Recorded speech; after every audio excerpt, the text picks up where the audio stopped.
Hi, everyone, and welcome to the Delivering Dunamis podcast, where we are inspiring transformation through the strength and the power of the Almighty.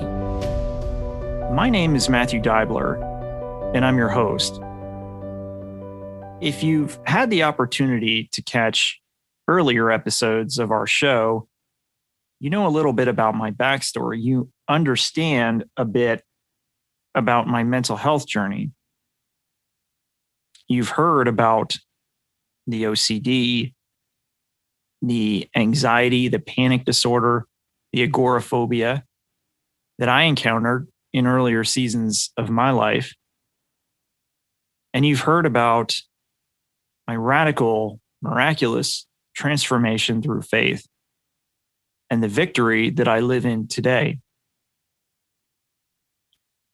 I'm fortunate. God introduced healing and restoration into my life in a way that I could have never been able to comprehend when I was in those seasons of adversity, of darkness.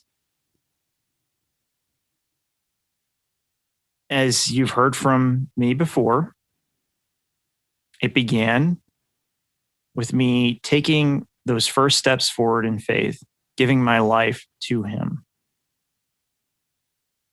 I'll let you know that I wasn't immediately restored from anxiety and panic. It's not like it just disappeared.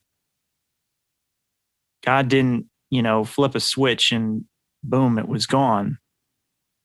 There were some things about my life that I needed to change. God made those areas visible to me. And there was a story that I needed to tell, which also released a lot of the captivity that I felt. And over time, the impact of anxiety and panic began to diminish. But again, it wasn't overnight. I had to continue to step forward in faith one day at a time. We're all at varying stages of this journey through life. And that applies to mental health, that applies to the spiritual journey. What I wanted to give you today is something that you can take with you. A gift from me to draw on when these difficult seasons show up in your life.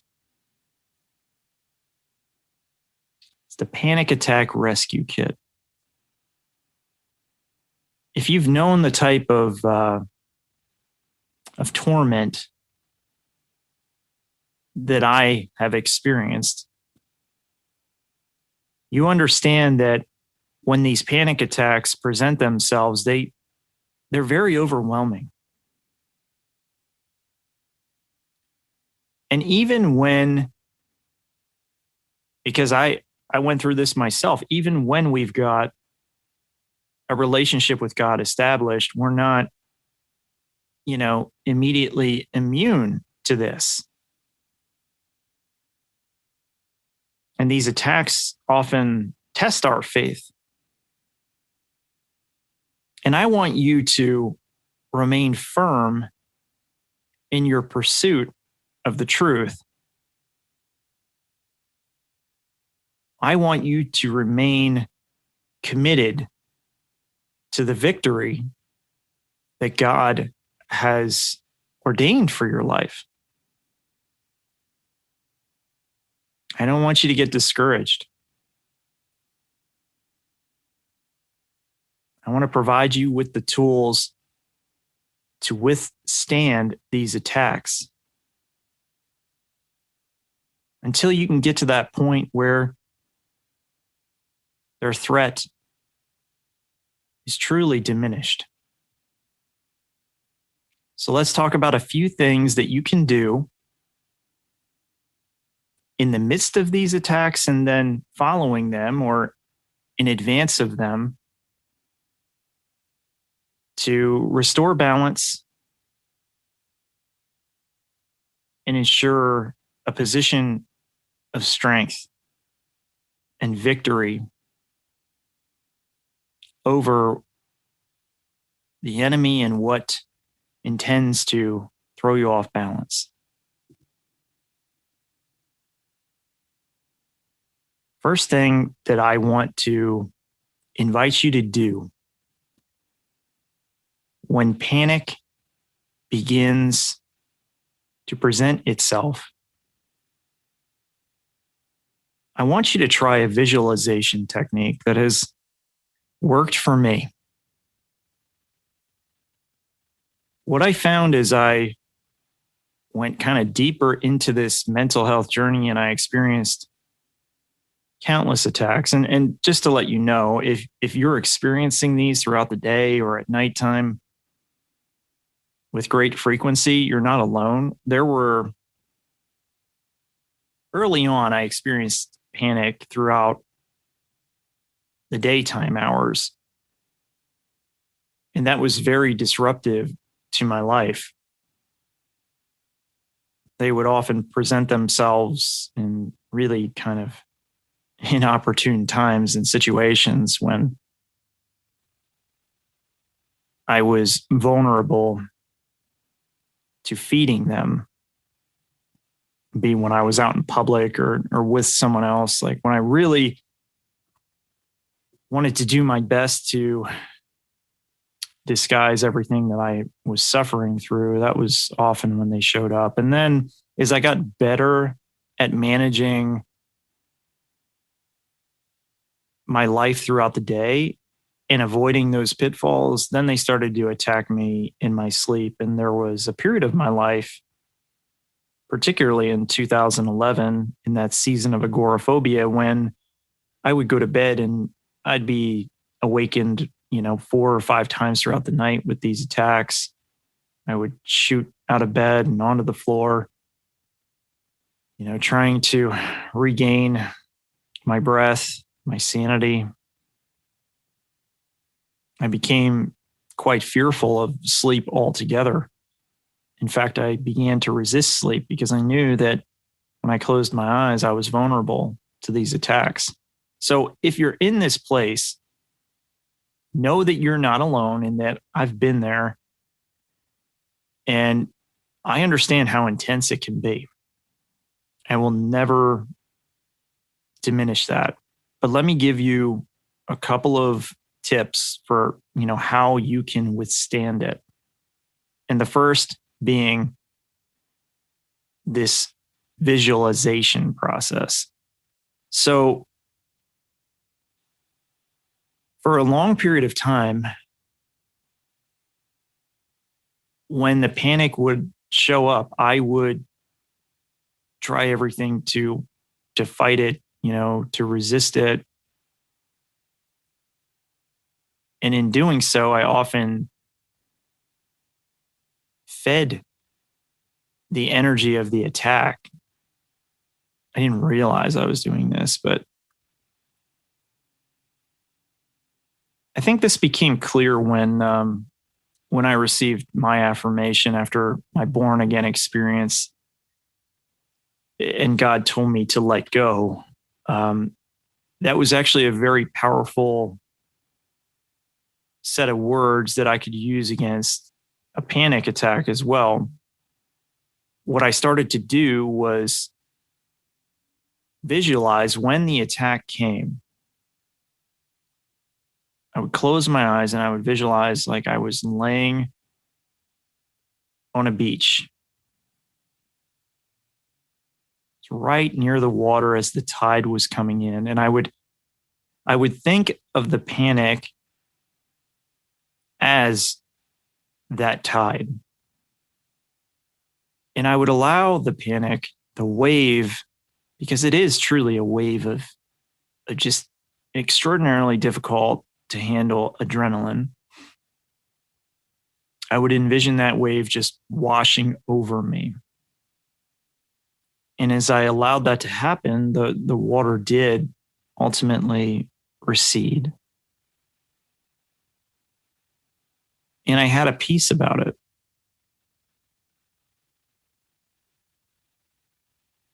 Imagine the comfort of that setting, hearing the ocean, laying on the beach in the sand, and allowing that water to just wash over you. The peace of that, it really resets the threat. Another thing that was very powerful for me, visualization-wise, was this view that the Lord was with me. I would often close my eyes and picture his arm wrapped around my chest, or his hand on my back. And to kind of magnify that feeling, I would often take my Bible and I would set it against my chest. I would place it in the area where the panic grew most intense. If you've experienced these types of attacks, you know that it often wells up, sort of in your breastbone area, kind of reaches up to the bottom of your throat. Often feels as though an elephant has placed its weight there. So I would combat that by placing the gentle, comforting weight of the Bible there. I would close my eyes and I would visualize that light pressure as though it was the hand of God. And that would give me great peace. One of the other things that I want to mention with panic, it's a monster, right? And you don't want to feed the monster. Unlike faith, you don't want to throw gasoline on the fear fire. That's when our minds begin to race and those irrational thoughts lead to heavy emotions and the panic cycles out of control. Don't feed this monster. Instead, understand its origin. Fear is not of God.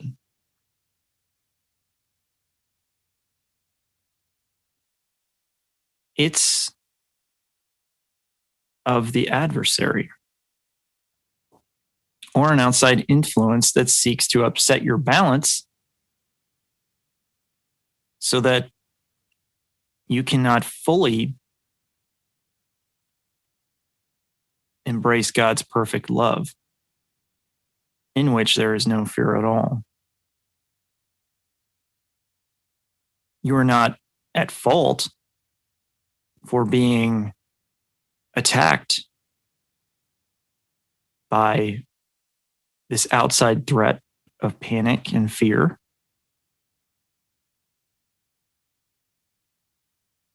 No one in here will ever say that it's of your choosing.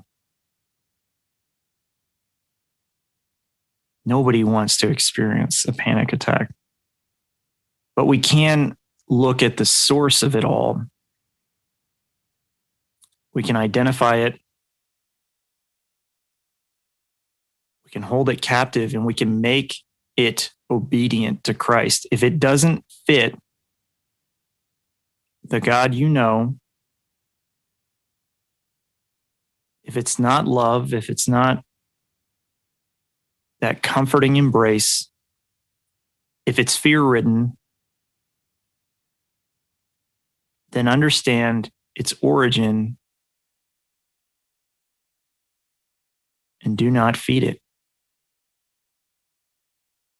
Place it into captivity and set it aside. I recognize that this is easier said than done. I think that's why it's so important that we are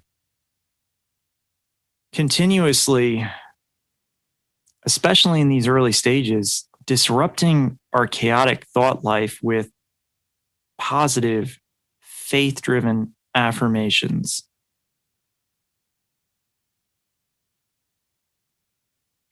In my rebirth, God gave me those words: let go, trust, believe, faith. Those words were the key to my freedom. I would encourage you to develop an affirmation. Seek one through the word, through prayer, and put it on repeat in your mind. Say it out loud when the panic comes knocking.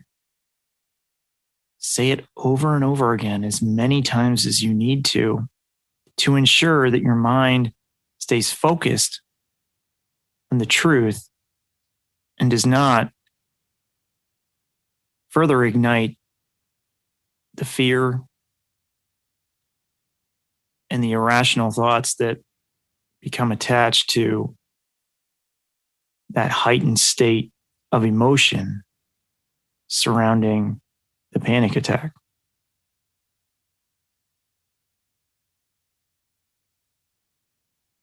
You've heard from many people, I'm sure, that breathing helps. It does. Now, I will say very openly that I've always struggled with that, taking the very intentional deep breaths. Inhale and exhale.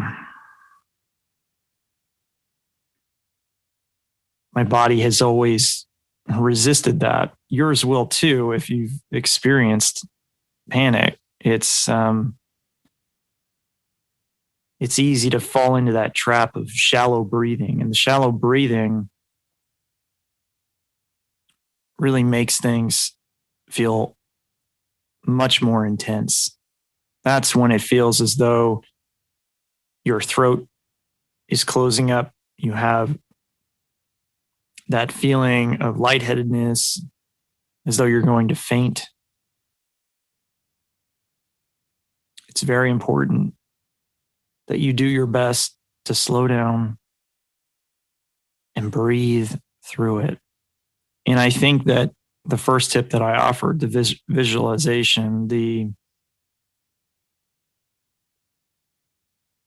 thinking of yourself as though you're lying on the sand and just allowing the wave to crash over you,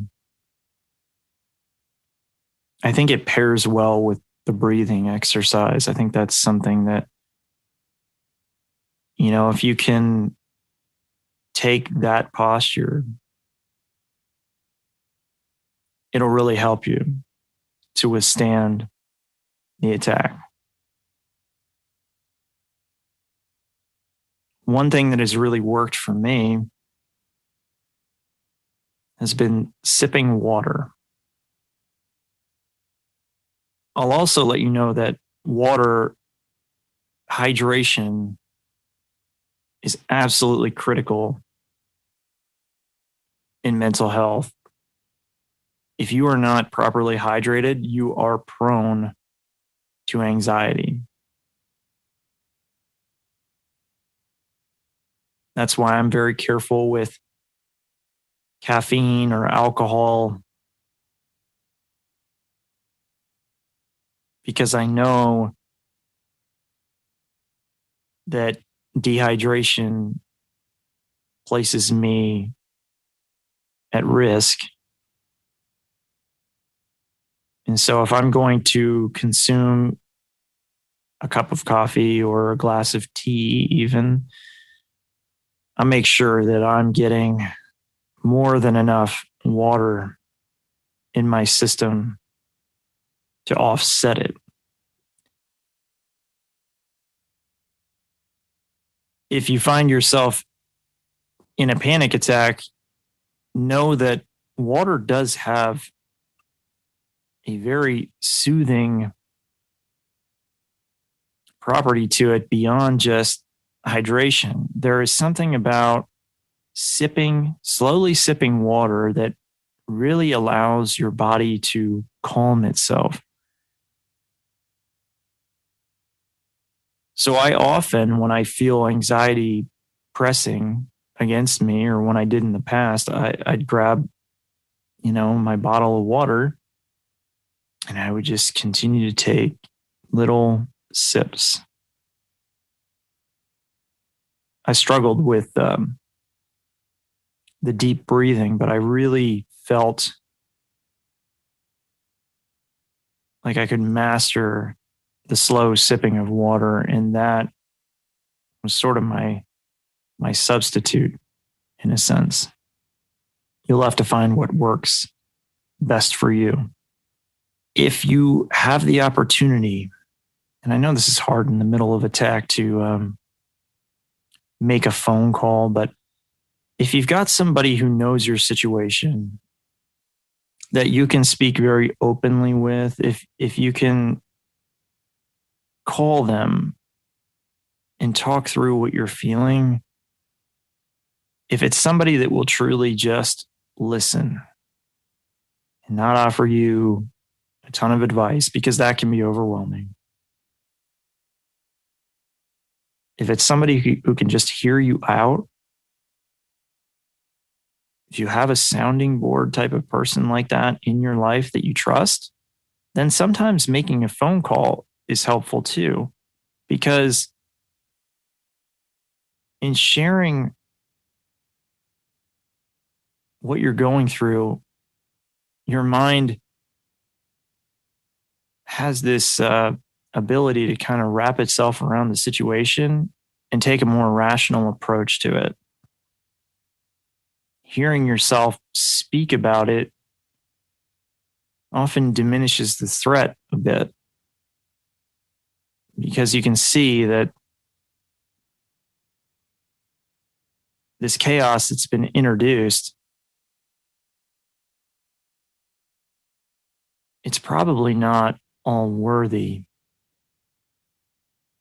of the panic that it is attempting to induce. You know that this podcast is rooted in faith. And so I've also got to share with you the encouragement to go to war in prayer. The thing that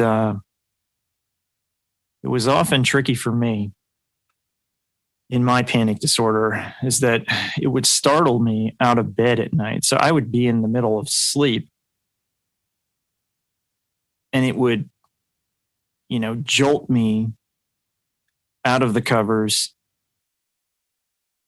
And I oftentimes, because I had been sleeping, I couldn't even immediately recognize where I was or what was going on. So it took a few seconds for me to kind of ground myself. And that was challenging for me, because that state of disorientation or confusion really was fuel for the panic. The way that I began to combat that was, before I would even try and take inventory of my surroundings, try and make sense of the situation, I would feel moved to prayer. I would feel essentially the Holy Spirit intercede.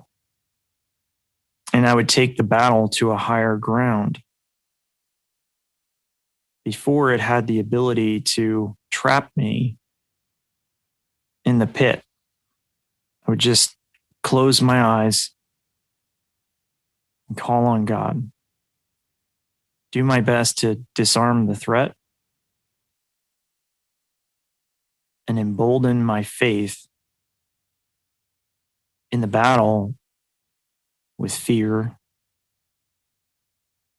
with lies from the adversary. And that gave me great peace. Now that's something that I couldn't do immediately. And some of the earlier techniques that I shared may be helpful for you as you grow into that space. I'm not saying that you'll be ready to do that overnight, but eventually you will understand the strength of the truth. You will recognize the power of God's love. You will see the ability of the Holy Spirit to disarm any outside threats. And you'll start calling on it in this war. One other thing that I'd like to mention as far as, self-care and a sound mind are concerned, and this will benefit you throughout your day, throughout your night. If you've been vulnerable to attack,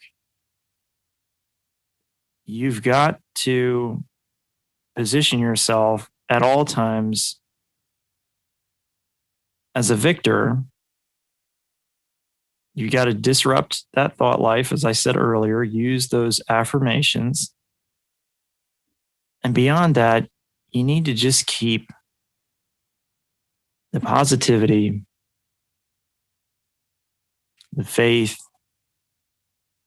gratitude. You got to keep all of those powerful emotions cycling through your brain, because they create a bit of calmness and peace when future encounters with fear arise. This is ongoing. Before you go to bed at night, I would recommend that you get in your head a little bit. And I don't mean you sit in bed and you overthink and you focus on, all the things you need to do the next day, or, because all of those types of things create anxiety and, those feelings that can take us over, where we begin to feel overwhelmed. You need to get in your head with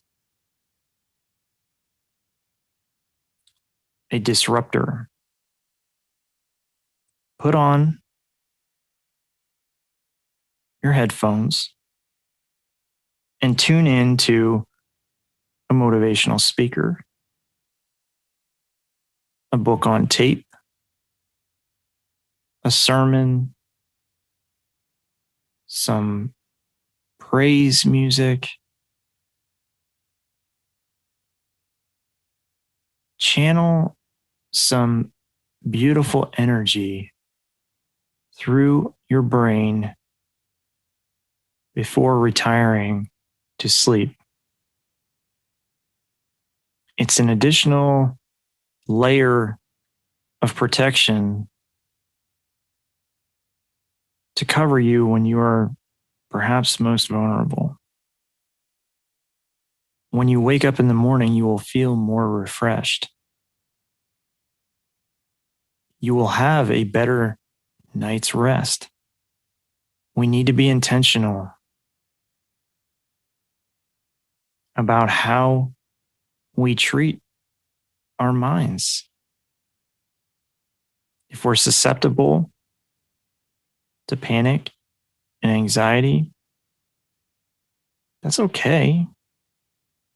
That doesn't mean that we're weak. It just means that we approach life a little bit different. There's a lot to be gained from these experiences. I promise you. I can tell you what I've learned through my mental health journey has just been remarkable. I've been able to touch the lives of so many people because I've gone through this torment. I wouldn't have a relationship with God if it wasn't for the difficulty that I experienced in my mental health journey. So no regrets. All you need to do is continue to withstand. Have faith. Withstand. I pray that this panic attack rescue kit will help you. I pray that it's something that you'll see value in, that you can perhaps implement in your own lives. If it's something that moves you, then please share it with your network. There's somebody else who can benefit from it. Let's get the word out there. I'm here for you. I understand what you're going through. And I understand that at times it can feel discouraging, but don't allow yourself to resign to defeat. Just continue to withstand, and God will make a victory possible in your life. It's there. It's there. Just keep choosing it. I love you all. God bless.